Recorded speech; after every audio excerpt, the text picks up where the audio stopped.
بعد الفطار دخلت اعمل كوبايه نسكافيه. فتحت التلاجة اجيب ميه، لقيت طبق غريب عليا جدا. ايه ده يا ولاد؟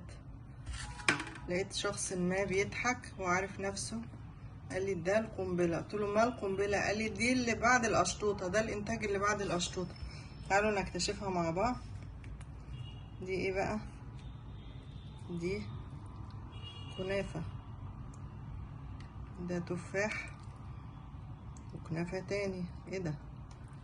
موز، رز بلبن. هي قنبله فعلا، واضح ان هي قنبله. وهنا كمان في بسبوسه، ويقال ان كان في ايس كريم مساح، ودي مانجا.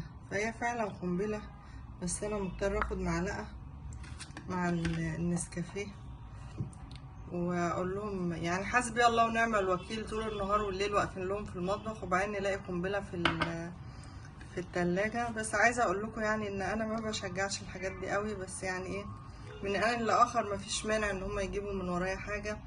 كل سنه وانتم طيبين. دي القنبله، اذا كنتم ما جربتوهاش جربوها.